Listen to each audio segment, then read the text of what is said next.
Welcome to Forum 360, where our focus is a global outlook from a local view on your PBS channel. I am Leia Love, your host today, and joining us we have Patricia Wicks of Pathworks. Patricia Wicks has spent the last 24 years helping young adults move into their future successfully. She founded Pathworks 9 years ago, which is a youth development company. She focuses on developing young adults' purpose, attitude, tenacity, and hope. Today we will be discussing building hope relationships that will help us move forward and could possibly hinder us from being successful, as well as finding your purpose and your passion. This today will be Patricia, so thank you for joining us. Thank you for having me, Leah. Thank you. Awesome. So tell us a little bit about Pathworks and why you feel it was needed. Well, Pathworks, you mentioned, is developing our purpose, attitude, tenacity, and hope. And we believe that when we have those four elements moving, it works and we can be successful in our lives. We recognize that making active decisions help move us in academics and in life versus passively living. And what I looked around, you think about the standardized testing movement, we think about the checklists of things that we learn to do in our life. It's do this, this, this, and now you're done. Do this, this, this, and now you're done. And I would argue that those are, while needed for several people, I mean, I like a checklist myself, actively engaging in your environment is more effective because then you're coming from your purpose. You have an attitude of tenacity. And we're going to talk, I know, a little about hope relationships. So that's what I saw the need to be. We need more active decisions in academics and in life with our youth. So in regards to hope relationships, can you define what that is? Yeah. That conversation would be really long. And with the time, just the bottom line, a hope relationship is more than a mentor. It's more than networking. It's more than community mapping your environment and finding the assets and challenges in it. It's all of those. And the concept that Pathworks has developed is called hope relationships. A hope relationship is authentic. It's based on mutual respect. You get and give support. So there's a same value, different experiences and exposures. And you have shared expectations. So that's very quickly what a hope relationship is. Okay, so you did mention a mentor. How can one go about selecting a mentor? Again, very large, but in keeping with the idea of hope relationships and the idea of having active decisions. So it starts with myself. I am my first hope relationship. And you mentioned in the intro that they can help or hinder. And I argue that the hope relationships in our world help us as well as hinder us. You know, think of a mom who makes you wear that suit. You know, my friends think I'm strange, you know, because I came to this function or event. But when I get there, I learn to hold myself effectively. I communicate, I can shake hands, I can keep eye contact. And I make the grade, if you will. I get the scholarship, I get the internship because of that. So it helped and hindered. I argue that the hinder side of life is just as important as the help side, because where we build our tenacity, where we build our muscles, what we talk about, is through the challenge. So if I'm actively engaged in my environment, you asked me how do you identify a mentor, I'm actively engaged in my environment, my inside self as well. So I'm saying, in my life, what are things I've enjoyed? What things are easy? Not easy, anyone can do it, but easy because it doesn't matter what's occurring in my life. I will go after it. I'll get up early, I'll stay up late. That's what I mean by easy. When you start paying attention to those trends, even at an early age, I now can communicate with you what my interests are. You're a hope relationship to me, Leah, because you do certain things in your career and profession that I may not understand fully, but I know who to go to. Why do I know to go to you? How do I choose you as a mentor on those areas where your exposure and experience is different than mine? Because I'm engaging in my inside self and I'm going, whoa, I want to learn how to, you know, the thing that you do, right? And so I know to ask you those very specific pointed questions and engage. What does that then do for you? It gets and gives support. It opens you up to share specific things that I'm seeking to engage, but also feeling a mutual expectation. There's an authentic relationship. It's mutually respectful. So that's how that kind of goes. So we have identified our mentor. Yes. now we want to build that relationship. What are some ways that we can go about building that relationship? Absolutely. Go back to authentic and shared expectations. So once we've identified or established what those things are, how we maintain that relationship, people will say it's communication, right? It's communication. I would argue it's not just the I'll call you every Tuesday and I'll email you this, but deliberate, authentic, engaged experiences with one another. You may be someone that I see when I go to Chicago, right? And so I may see you once or twice a year. But in that time, the quality of our experience with one another, the fact that we know we're mutually respectful, that we're engaged in a relationship, that we get and give support, whether we see each other every day or we see each other as expected once or twice a year, we can benefit from that time with one another. So I think, as you notice, I don't do like checklists, but the bottom line to that is when you establish the relationship, there was a shared expectation. There was an authentic relationship that was created between you two because of what you're sharing with one another, because of how you engage in the questions you asked to engage. So now, as I call the long-term feedback loop, if you will, is the fact that before you end a conversation or a touch, you are preparing for the next time.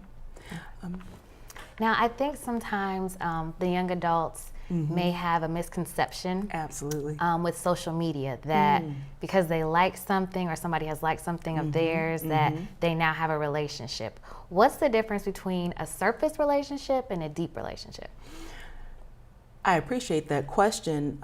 Just to break it up quickly, surface and deep is language that you and I would need to share and define so that we understand what you mean by surface and what I mean by surface and what you mean by deep and what I mean by deep. So with that being on the table, how I respond to that just from my semantics, social media is the epitome of a hope relationship. Okay. It can help and hinder you. How does it help? Immediate, gratification, instant information. If you have a respected, person, like if you're on YouTube, you're on those different things, I go and watch you do something, I trust and respect you. So I can receive information quickly, I can act on it and go and know that it's for my good. So that's the help side. The hinder side, and this whole the like and impressions and things. The hinder side is the other side, number one, actually who they say they are, because I think there could be 50,000 Leia Loves out there, right? Because there's only one you, but they could use that name. Qualifying the information with maybe someone that you know in person, especially for young adults, but I would argue for adults as well. Many parents I get the privilege to work with, they're young people, and they'll give me information about what a school requires. And it's something simple as, well, what does an average mean? Mathematically, well, it means half or more exactly. So schools give you an average ACT score as an example. Every student on that campus does not have a 28.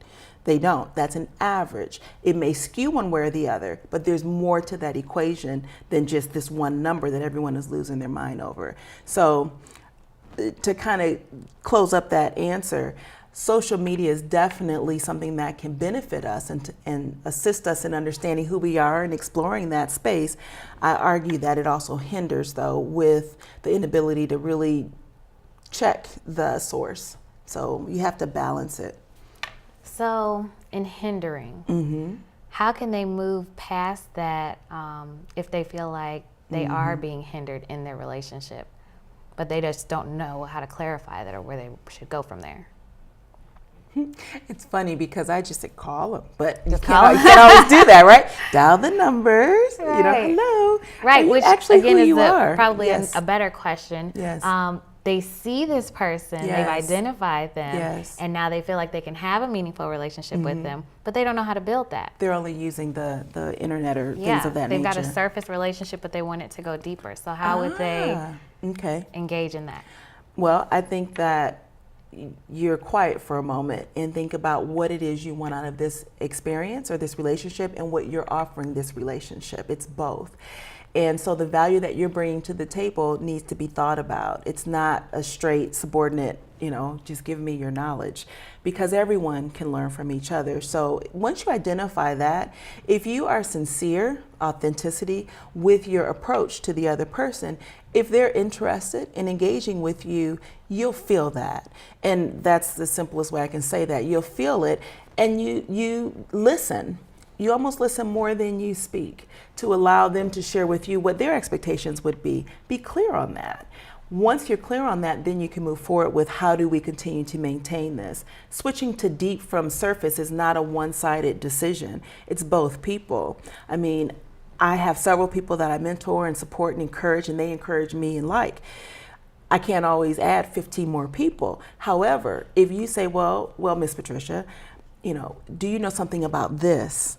I'm more than happy to share information, forward information to you, and now you're in my mind forever. Every time I see something that makes sense, I can do that. Well, the shared expectation is we're not going to lunch every Tuesday. However, I'm a resource for you. On the flip side, I recognize your value, and so there's resources that you might have, or information, or just an encouraging word that supports what I'm moving. So it's not a decision you make on your own. It's one that you do together. You listen, and you have to be present in it. Okay. So if you are just tuning in, we are talking to Patricia of Pathworks today, and she's talking about building hope relationships and finding your purpose.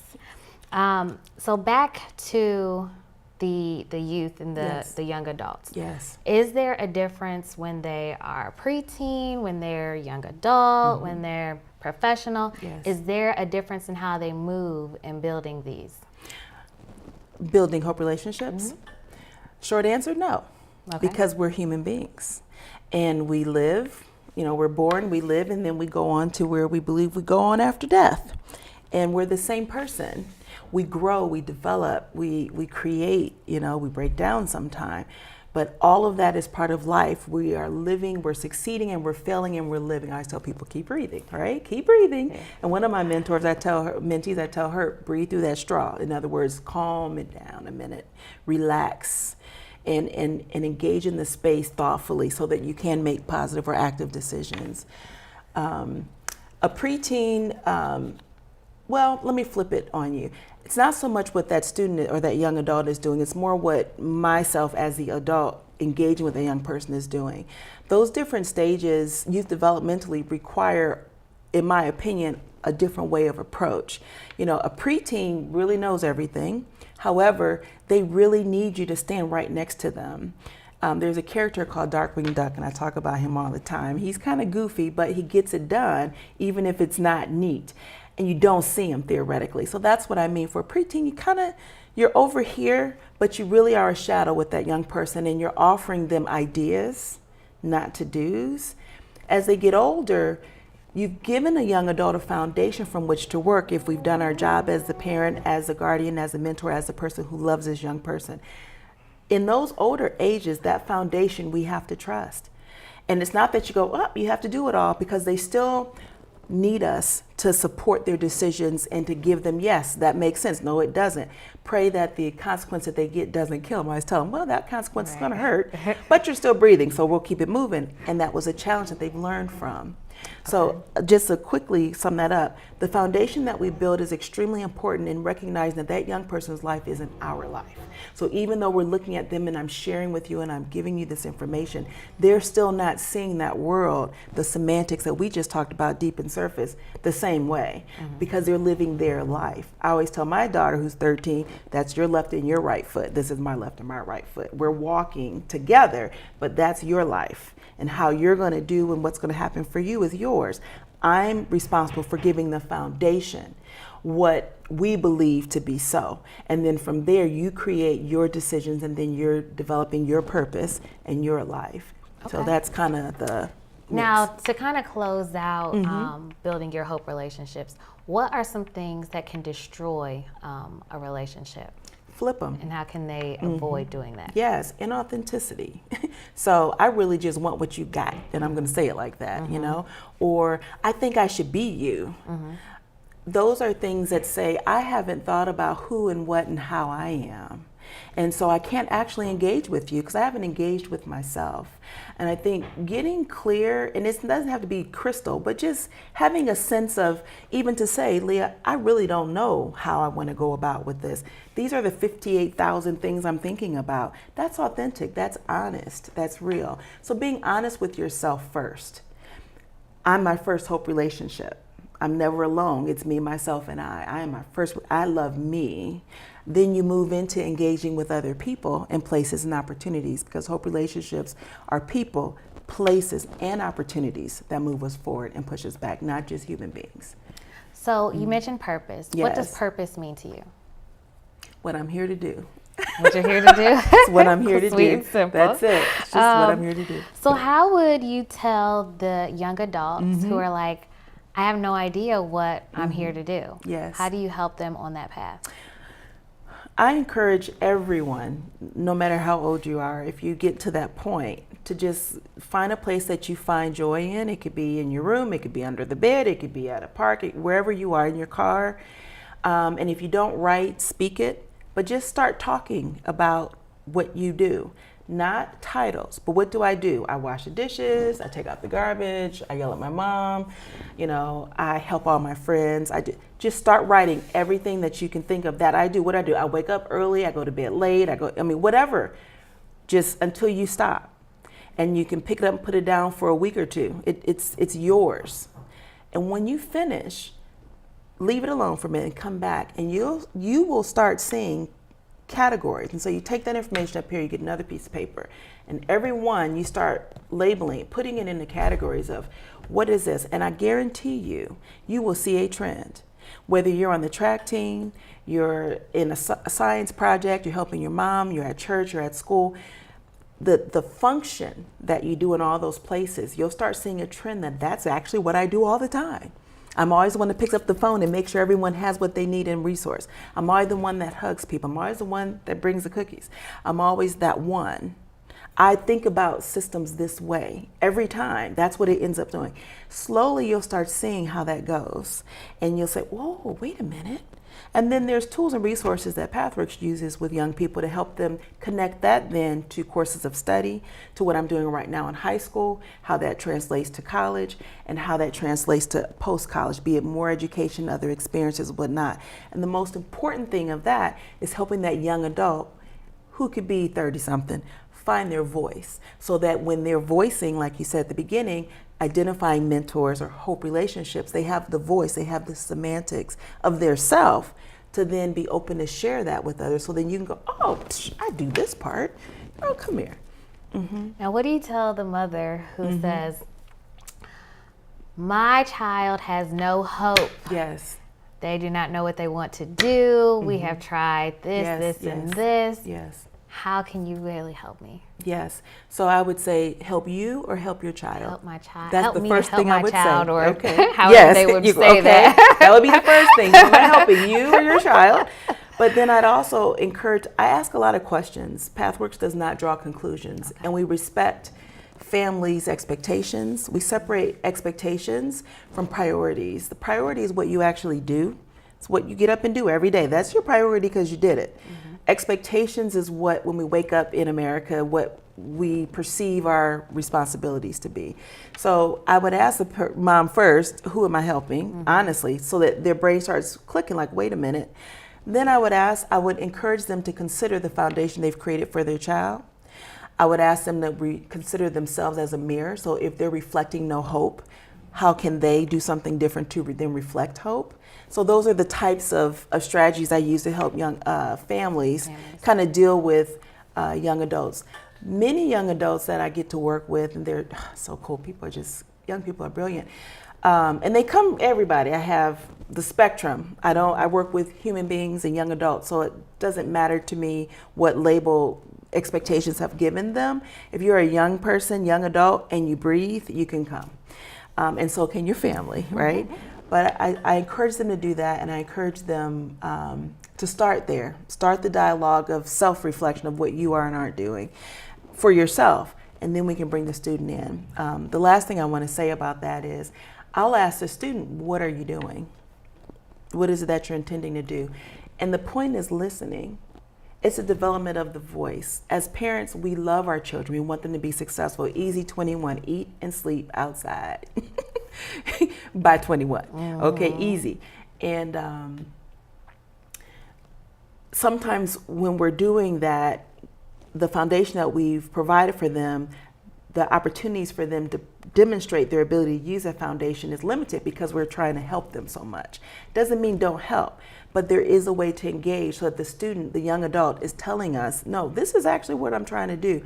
And then my job, or Pathworks' job, is to help mesh those. So these are the things that we do, our priorities, these are the expectations. How do they go together so that we can like our life, right?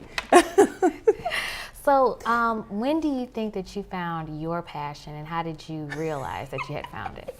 Well, when I was 15 months old, my mother tells a story that I came home from daycare saying, my children did a good job today, Mommy. And then when I was 12, I was given the opportunity at a Kwanzaa function to give a 25-minute discussion with all the adults in the room who were frustrated with the youth of today. And I was sitting there and it just puzzled me. I'm a youth of today and no one's asking me, but they're trying to figure out what to do with us. So I asked my mom, can I raise my hand? She said, sure. So 20 minutes later, I was fielding questions. I don't know what it's called that I do. Okay. I consider myself a catalyst. I consider the work that I do necessary, but immediate impact and lasting outcomes without conclusions, but with resource and with an opportunity for you to determine how to use your resource, who you are and whose you are. And you know, I would talk more. But that's when I realized it. That's when I realized it. Okay. It's been a long time. Okay. Well, looking forward with Pathworks Consulting, how do you envision being able to continue to evolve and help with the changing trends while still building meaningful relationships with these young adults? Well, I think human beings are human beings, regardless of if we're floating in the air because we have really cool shoes or what have you. I think our brains are still our brains. And as my daughter tells me, we're not using very much of it yet. So I would argue it will be the same. It will be consistency, seeking to provide a space for people to experience their priority and have it valued, so that you can observe it and think about it and identify how to get to that purpose because of that environment that's receiving of those ideas. Okay. If you could leave your youth with one action for purpose and relationship building, what would you tell them?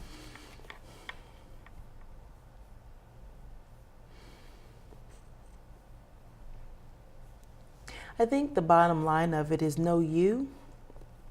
And once you know you, you can share it. And I really think that's critical. Because when you know you, you've looked at yourself. You've looked at the goods, the bads, the uglies. You accept who you are. And in that acceptance, it opens the opportunity to do more. Marianne Williamson has the poem about shining in our light. You know, and who are you not to be brilliant and amazing and all these things? And that resonates with me fully, and I share that with a lot of young people because at the end of the day, when I acknowledge my light, and that my light, I always tell people, you have 100% and I have 100%. We both have 100%. It's not 100% and you got 20 and I got 80. We both have 100%. So that light, shine it brilliantly. It dispels the darkness, but we need the darkness to know the light. So those are the types of things I'd share in their journey. And you're gonna succeed and live, and you're gonna fail and you're gonna live. Keep breathing. All right, in these last few moments, I need you to give me just about few word answers. Good luck. So tell me the person who's had the most impact in your life. So clearly there's, historic figures, there's family figures, but I have to tell you my daughter Madeline Elizabeth Wicks undoubtedly impacted me the most, because we all know, well, some of us may know, theory is great, but practice is something else. And implementing theory into practice is something else. And she has, she's such a confirmation of God's gifts to us on this earth. and the things that she's seeking to do and the way that she thinks, I tell her I'm gonna start crying. That's weird. But the things that'll come out of her mouth are just amazing. I'm like, if you weren't my daughter, I would definitely want to know you. And see, so that modeling the behavior that we want to see. And people come up to us and buy our dinners because we're just having our engagement. They're like, okay, you just blessed me here, So she really has impacted me greatly. I see the truth to the things that I've been doing for 20 plus years. I mean, notwithstanding the students that still keep up with me on Facebook and Instagram and what have you, from my Chicago time and across to my team members. Yeah, she's just such a confirmation. Okay. I love that. Well, thank you. What is your favorite restaurant in Akron? Well, I do like pretty much any ethnic foods. I can't pick just one. Okay. But anything that is a unique culture, I will eat. I like food. I like to experience it. So unfortunately, there's not one favorite, but. All right, and how can people contact you if they would like to get more information? Absolutely. Well, we're currently registering for all of our summer activities, so you can always find us at www.pathworksohio.com. So PATHWORKS Ohio.com. All right. Well, I'm Leia Love, and thank you for joining us today on Forum 360. Forum 360 is brought to you with support from Electric Impulse Communications, Kim and Harvey Nelson, Rubber City Radio Group, Akronist.com, Hudson Cable, Medical Mutual of Ohio, Forum 360 supporters, and the Shaw Jewish Community Center of Akron.